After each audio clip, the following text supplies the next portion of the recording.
रामायण में एक प्रसंग आता है केवट का।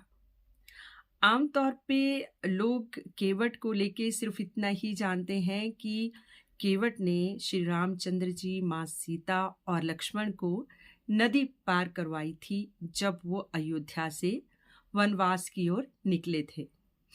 हाँ, ये बात भी सत्य है, लेकिन बहुत सारी हृदय स्पर्शी बातें हैं केवट को लेके। तो पहला देखिए, जब केवट ने श्री रामचंद्र जी को नदी पार करवाई थी तो केवट ने उनके चरण भी धुलाए थे। और चरण किस लिए धुलाए थे? क्योंकि केवट ने सुना था कि श्री रामचंद्र जी के चरण स्पर्श करके एक शिला स्त्री में परिवर्तित हो गई थी और वो शिला थी अहिल्या। तो केवट ने इसलिए श्री रामचंद्र जी से पैर धुलवाए थे पहले, और ये कहा कि ऐसा ना हो कि आपके चरण मेरी नैया से लगे और मेरी नैया स्त्री बन जाए, और मैं एक गरीब केवट हूँ। मैं तो बड़ी मुश्किल से इस नौका के सहारे ही, इस नैया के सहारे ही अपना पालन पोषण कर रहा है, घर में स्त्री भी है। तो मेरे पास 2 स्त्रियां हो जाएंगी तो मैं अपना लालन पालन परिवार का कैसे करूँगा? तो श्री रामचंद्र जी ने बड़े प्रेम से उसका यह आग्रह स्वीकार किया था कि भाई धुला लो, क्योंकि वो मान नहीं रहा था। अब पैर धुलाती बार हुआ क्या कि जब श्री रामचंद्र जी एक पैर उसमें रखें वो धोए, और उसके बाद उसको फिर वो अपने जो गमछा है उसे साफ करें, फिर श्री रामचंद्र जी दूसरा पैर उसमें रखें। लेकिन अब वो फिर उतने में दूसरा पैर खराब हो जाए, तो केवट उनसे फिर वो पैर अंदर रखवाए और उसको गमछे से साफ करे, उतने में श्री रामचंद्र जी का दूसरा पैर बाहर जाए तो वो पैर खराब हो जाए। तो आप देखिए, तो केवट क्या कहते हैं कि भाई इस तरह से तो एक पैर खराब होता रहेगा, दूसरा पैर खराब होता रहेगा। तो उन्होंने कहा कि आप दोनों पैर जो है इसमें रखिए और मेरे सिर का सहारा लीजिए, ताकि मैं दोनों पैर एक साथ धोऊं और आपके दोनों पैर एक साथ खड़ाओं पे चल जाएं, तो जिससे कि है बार बार ये पैर रखने की धोने की प्रक्रिया खत्म हो जाए। तो इससे क्या है कि श्री रामचंद्र जी, जो कि स्वयं भगवान विष्णु के अवतार थे और सबको सहारा देते थे, आज वो एक केवट के सिर का सहारा लेके खड़े हैं, जो बहुत ही हृदय स्पर्शी और बहुत ही गहरी बात है। तो चलिए, फिर श्री रामचंद्र जी ने भी मुस्कुराकर केवट के सिर पे अपने हाथ रखे, पैर उसमें डाले, उसने पैर धोए और दोनों पैर फिर एक साथ बाहर निकले। तो इस तरह से चरण धुलाई हुई श्री रामचंद्र जी की। अब जब नदी पार करवा दी केवट ने, तो जब वो उतरने लगे, नाव से उतरने लगे, तो माँ सीता ने श्री रामचंद्र जी से कहा कि इसको वो उतराई भी तो देनी पड़ेगी।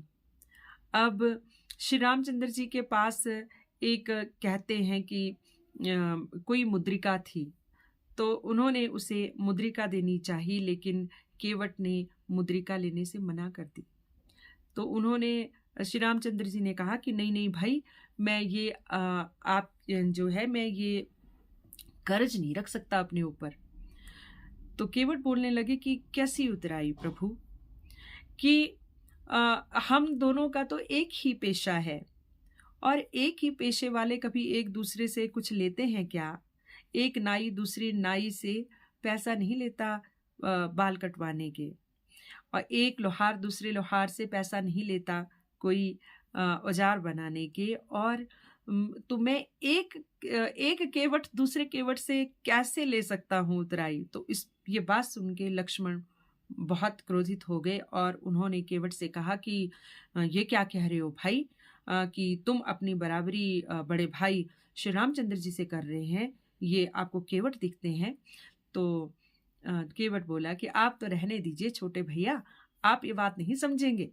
ये बात तो जिनको मैंने कही है वो समझ गए हैं, लेकिन फिर भी अगर आपको तसल्ली करनी हो तो बता देता हूँ कि मेरा काम भी पार लगाना है, इस पार से उस पार, और आपके बड़े भाई श्री रामचंद्र जी का काम भी हमको इस पार से उस पार लगाना है। फ़र्क सिर्फ़ इतना है कि मैं नदी के इस किनारे से उस किनारे पार लगाता हूँ और श्री रामचंद्र जी भव सागर से पार लगाते हैं हम सबको। तो हुई ना हम दोनों का एक ही काम हुआ ना? फ़र्क तो ये है कि मेरा काम छोटा है, आपका काम बड़ा है। लेकिन उन्होंने उनसे उतराई नहीं ली, तो केवट ने कहा कि आज आपके ऊपर कोई कर्जा नहीं रहेगा। आज मैं आपको इस पार से उस पार उतार रहा हूँ भगवन, और जिस दिन मेरी बारी आएगी, उस दिन आप मुझे भवसागर से उस पार ले जाना, बस आप कर्ज मुक्त हो जाएँगे। तो ऐसा मधुर प्रसंग है केवट और श्री रामचंद्र जी का।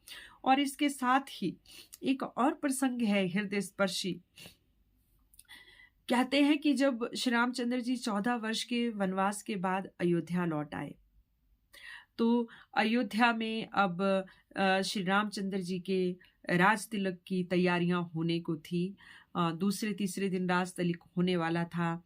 भरत जी अभी तक नंदीग्राम में ही थे और उन्होंने तो प्रण ले रखा था कि जब तक बड़े भैया श्री रामचंद्र जी का राज तिलक नहीं होगा, वो महल में नहीं जाएंगे। तो नंदीग्राम से ही सारी व्यवस्थाएं कर रहे थे।